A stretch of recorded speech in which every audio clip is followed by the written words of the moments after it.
know. I just, you know, pray that for one thing we can get rid of these guns from these young guys and stuff like this, and we just want justice for what happened in Taiwan because he died a senseless death and he didn't do anything. Taiwan was a good boy.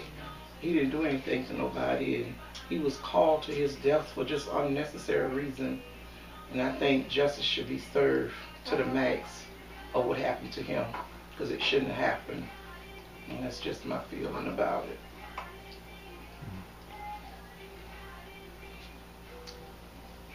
And me being his mother, missing my son every day, I also feel like justice should be served to the max. And I'm going to make sure that these guys get the maximum sentence that they deserve for killing my son, because he was a well-loved child. He never did anything to anybody. Everybody loved him. He never been in any kind of trouble or anything. And it just was unnecessary. It just didn't make any sense. It was very senseless what they did. They didn't know him. He didn't know them. Plus, they took him away from his children, who he loved and adored to death. Those kids was all he was living for, to be honest with you. He did everything he could for his children. And it just didn't make no sense, you know, the way he left us. It was just very senseless. And I'm going to make sure, you know, that justice be served. But, you know, by the grace of God, we're going to keep praying that these young kids do something else better with their life and their time besides murdering and robbing, and everything involving a gun is just senseless. And as his daughter's mother, it's hard. I mean, like, waking up every day to a child that looks exactly like him, and the older she gets, she's only 3, but the older she gets, she's starting to ask more, like, I want to see my daddy, you know. And how do I, as a 23-year-old mother, answer that? I can't bring him back, you know. I can't make her understand right now. So I mean, it's a day-to-day struggle, and I just wish with everything in me that we could bring him back, because like his mom and grandmother said, that boy knew everybody. Everybody loved him. T.Y. never met a stranger. I mean, we could go to CVS and he was waving and talking to somebody. He was just that loved, and he just had such a kind heart. I mean, he would come over there and help me with anything. My mama used to call him like, T.Y., I need you to go in the attic, you know, and he would just be right there.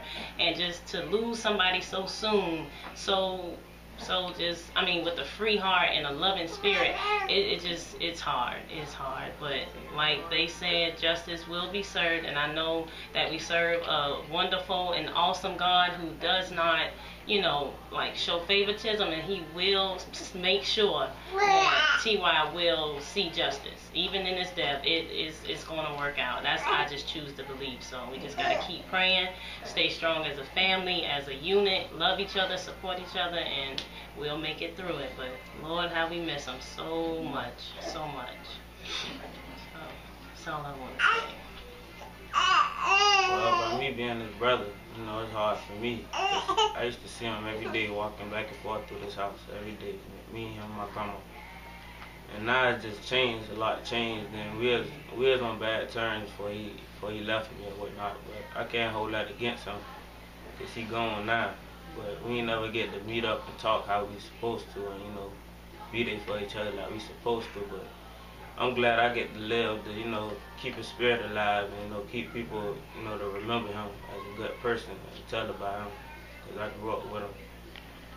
But really, I don't have much to say about the murderers though. But it was messed up. I knew him, but we ain't never used to, you know, hang together and like that. It's just, I never think somebody like that would take my brother's life over nothing.